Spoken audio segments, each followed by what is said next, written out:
Hello and welcome to Pumpkin Day.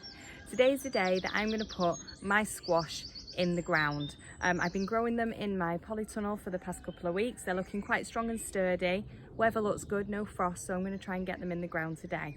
The method I'm going to use for putting these ones in the ground is going to be making mounds. I've seen this a few times over the past couple of months in the Farmer's Almanac and another channel that I watch on YouTube called David the Good, where they've made these pumpkin mounds and they look really fun. So I'm going to give it a try today. This allotment is a new allotment to me that I have just taken over. We took it over to house some ducks that were getting attacked by our chickens. We rescued these ducks, they were getting attacked by our chickens, so we took this extra allotment over because allotments are very undersubscribed where we are, so there's plenty going. The ducks unfortunately disappeared a week after we put them on here. I'm thinking that they were eaten by a fox. So now I've got this whole plot that I need to do something with, and I thought, well, do you know what, it'd be a perfect place for growing squash and just letting the squash spiral out onto the floor where no one's really going to bother them. Let them do their thing and see what we end up with at the end of the year. So that's what I'm going to do.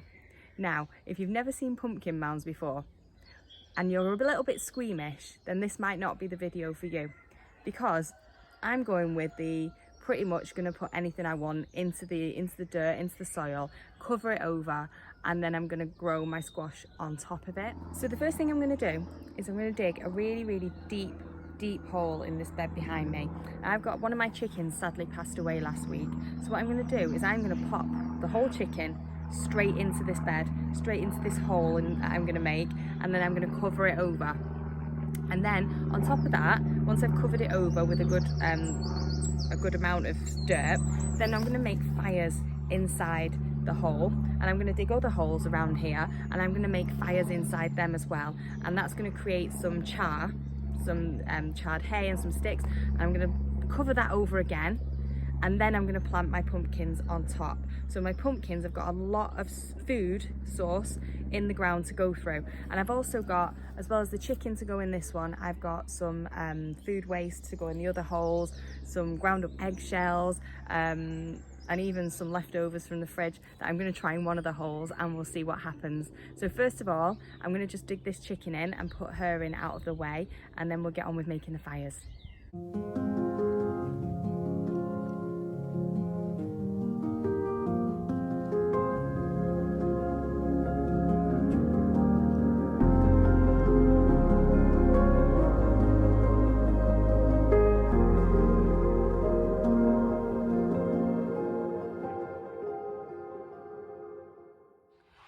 So, chicken's in.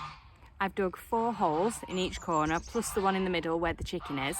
Chicken's covered over, and then I'm going to plant in some food waste. It's going to go in there now. And I've got some eggshells and some coffee grounds as well. So I'm going to bung all that in, and then I'm going to cover it over again. And as I thought, this soil isn't very good at all. I mean, I've hardly seen any worms when I've been digging, and the amount of bedrock that's been put in ridiculously close to the surface of the soil is just crazy. So there's been big rocks, I'll pick one up, big rocks only about that much of a spade's worth into the soil, and I don't really understand why, because what happens is it just stops the root growth of anything that you grow in it, because it just immediately hits the rock and can't go anywhere. I mean, part of me does understand why, because these soils that we have here are very heavy clay, and it's fine to put a load of bedrock down and then go over the top in something like a no dig method or whatever, where you're going to add loads of compost on, but that's not what's happened here. There hasn't been loads of compost added. There's this much on top of really thick rock. So what I've done is I've dug out as much of the rock as I can. It is really thick, heavy clay soil underneath, but that should be fine. They're only pumpkins and squashes, so they should be all right. So I'm going to start now and get the bits of food in there. I've also got one hole that I'm going to try out with some leftover red lentil soup that we had in the fridge for about 2 weeks. So I'm going to throw that in as well, and we'll see how the different squashes get on. So let's get the food in, cover them over, and then we'll try and light a fire on top. Okay, so this is some eggshell that I just left them on my windowsill, dried them, and whizzed them through my food processor. So we'll throw a bit of that in there. I'm not being very precise. I got some coffee grinds, we'll throw some of them in. That'd be nice down the bottom. And then this is my food waste bag that I usually take to the compost. So I'm going to throw a few bits in here. I got some banana, some onion, more banana skins. Right, that'll do, I think. And a bit of melon and some lemon. And then what I'm going to do is I'm going to cover that over so that that is buried just underneath. Such bad soil. Right, like that. Okay, and then next we're going to try and make a fire in this hole. So let's have a go at that. So I've got some hay.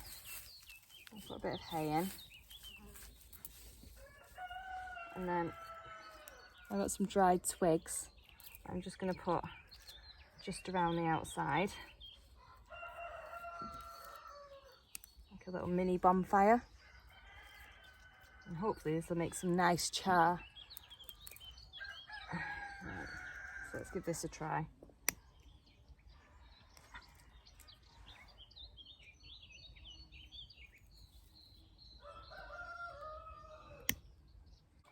Okay, so I think I've got that going a bit. It's not so easy when you don't want to throw any accelerant in there. So all I want to do is let it burn enough just so that the hay and the sticks and everything burn through, and then I'm going to just put that out. So while that one's burning away, I'll go and get the other ones done, and then we can get the squash in. So this one here is a particularly not great pit. It's full of really big weeds and stuff. So I'm going to throw in this one here because I don't know if anything's going to grow in it anyway. Choking on all the smoke going on around me. Right, so that is the, let's get that cling film out. That's the stew that I've put in there.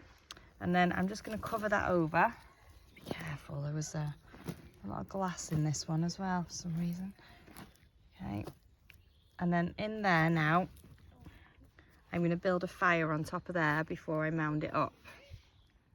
So that's the last one now, just catching fire nicely. Turns out I'm not as bad at making fires as I thought. So once they've burnt out, they're just burning out in the other holes, then we will plant in our pumpkin seedlings on top. Okay, so now they are all covered over, all the fires are out, they're all covered over, I'll just show you, and they're all mounded up, ready for some of these pumpkins and squashes to go on. So this is the chicken one in the middle. So I'm going to grow on that one the giant Atlantic pumpkin and see if having the chicken underneath it and then all the other nutrients on top makes it grow any bigger. Hopefully we might get a super giant pumpkin. Right, I'll just get them in. Okay, so this is the last squash just to go in here. This is a honey boat. So all I'm doing is just making a hole in my mound. I'm going to put it in and then I'm going to mound it back up around it. And then I'm just going to make a little H next to it as well because I forgot to bring my sticks to mark out exactly what's where. So then when I come back later I can remember. And that's it. So that's it. That's the last of the squashing. So in this bed now I've got 5 different type of squash. I've got a big giant pumpkin in the middle and then butternut and some honey boat around the outside. And I think I've got crown prince in as well. So we'll see how they go. Hopefully once they start growing I can direct them out sort of over the path so they're not merging into each other too much. But they should come along really, really well. They've got so much great food down there under the soil now to go at, and their roots can go down through all the really soft soil in the mounds and find it really easily. And if they don't want it, then they can go the other way and get away from the food that's down there. But hopefully that food will keep them going and we'll have a really, really great squash harvest. So all that's left to do is give them a quick water, which I'll do now, and then I'll show you what they all look like all nice and planted up in their mounds.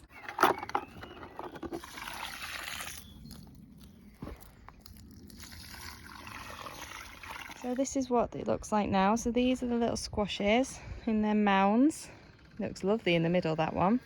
And there's the 2 on there. They've had a nice watering with some naturally high in nitrogen water, all gathered on our allotment sustainably from the family. I'll leave you to think about that what you will.